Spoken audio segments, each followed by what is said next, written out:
ಅಕಸ್ಮಾತ್ ಕಂಟಿನ್ಯೂಸ್ ಆಗಿ ನೀವೇನಾದ್ರೂ ಪ್ರತಿನಿತ್ಯ 2 ವಾರ ಬೆಟ್ಟದ ನಲ್ಲಿಕಾಯಿ ಏನಾದ್ರೂ ನೀವು ತಿಂತು ಅಂತಂದ್ರೆ ನಿಮ್ಗೇನಾದ್ರೂ ಕೂದಲು ಉದುರುತ್ತಾ ಇದ್ರೆ ಅದು ಕೂಡ ಕಡಿಮೆ ಆಗೋಗುತ್ತೆ. ಸ್ಕಿನ್ ಕೂಡ ಆಟೋಮೆಟಿಕ್ ಆಗಿ ಗ್ಲೋ ಆಗಕ್ಕೆ ಸ್ಟಾರ್ಟ್ ಆಗುತ್ತೆ. ಯಾಕಂದ್ರೆ ಇದು ಕೊಲಾಜನ್ ನ ಹೆಚ್ಚಿಸುತ್ತೆ.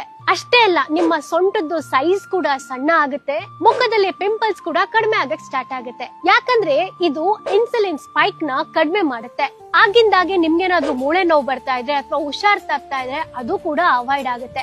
ಯಾಕೆ ಅಂದ್ರೆ ನಿಮ್ಮ ದೇಹದಲ್ಲಿ ಇದು ಇನ್ಫ್ಲಮೇಷನ್ ನ ಕಡಿಮೆ ಮಾಡುತ್ತೆ, ನಿಮ್ಮ ಇಮ್ಯುನಿಟಿನ ಇನ್ನು ಸ್ಟ್ರಾಂಗ್ ಮಾಡುತ್ತೆ. ಅದ್ರ ಜೊತೆಗೆ ನಿಮ್ಮ ಕಣ್ಣಿನ ಆರೋಗ್ಯಕ್ಕೆ, ನಿಮ್ಮ ಲಿವರ್ ಆರೋಗ್ಯಕ್ಕೆ, ನಿಮ್ಮ ಗಟ್ ಆರೋಗ್ಯಕ್ಕೆ, ಮತ್ತೆ ಅನಿಮಿಯಾ ಇದ್ರೆ ಅದೆಲ್ಲದಕ್ಕೂ ಕೂಡ ತುಂಬಾ ಒಳ್ಳೇದು. ಹೇಗ್ ತಿನ್ನೋದು ಅಂತ ಕೇಳಿದ್ರೆ, ಜ್ಯೂಸ್ ಮಾಡ್ಕೊಂಡ್ ಕುಡೀರಿ, ಇಲ್ಲ ಅಂತಂದ್ರೆ ಬೇಯಿಸ್ಕೊಂಡ್ ತಿನ್ನಿ, ಸ್ಟೀಮ್ ಮಾಡಿ ತಿನ್ನಿ, ಒಂದಿನಕ್ಕೆ 1 ಅಥವಾ 2 ತಿನ್ನಿ, ಅದ್ರ ಮೇಲೆ ತಿನ್ನಕ್ ಹೋಗ್ಬೇಡಿ.